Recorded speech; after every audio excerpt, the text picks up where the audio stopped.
الرحمن السلام علیکم۔ ایران کا چوتھا نکاتی دھماکہ خیز امن پلان سامنے آ گیا۔ کیا امریکہ واقعی جنگ ختم کرنے پر مجبور ہو گیا؟ اب نئے ہرمز، پابندیاں، جوہری پروگرام اور مشرق وسطیٰ کا مستقبل سب کچھ بدلنے والا ہے۔ اگلے 30 دن دنیا کی تقدیر بدل سکتے ہیں۔ ایران کا 14 نکاتی امن منصوبہ کیا مشرق وسطیٰ میں نئی تاریخ لکھی جا رہی ہے؟ مشرق وسطیٰ ایک بار پھر عالمی سیاست کا مرکز بن چکا ہے۔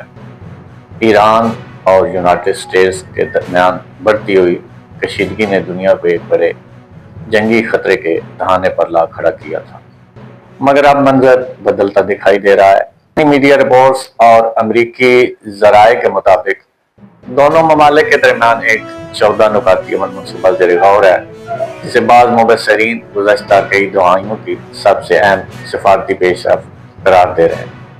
یہ منصوبہ صرف جنگ بندی نہیں بلکہ پورے خطے کے مستقبل کو تبدیل کرنے کی کوشش سمجھا جا رہا ہے۔ جنگ بندی نہیں، مکمل امن کا مطالبہ۔ ایران نے واضح کیا ہے کہ وہ صرف آدھی جنگ بندی قبول نہیں کرے گا بلکہ 30 دن کے اندر مکمل اور مستقل امن معاہدہ چاہتا ہے۔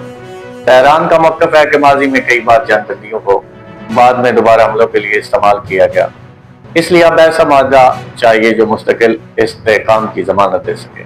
جانب سے پیش کردہ اہم نکات میں شامل ہیں: 30 دن میں جنگ کا مکمل خاتمہ، مستقبل میں کسی بھی حملے کے خلاف تحریری ضمانت، ایران کے ارد گرد تعینات امریکی افواج کا انخلاء، ایرانی اثاثوں کی واپسی، اقتصادی پابندیوں کا خاتمہ، جنگی نقصانات کا معاوضہ، لبنان سمیت تمام محاذوں پر لڑائی کا خاتمہ، سمندری ناکہ بندی کا خاتمہ، آبنائے ہرمز کے لیے نیا سیکورٹی فریم ورک، یورینیم آسودگی کے مسئلے کو بعد میں مذاکرات کے لیے رکھنا۔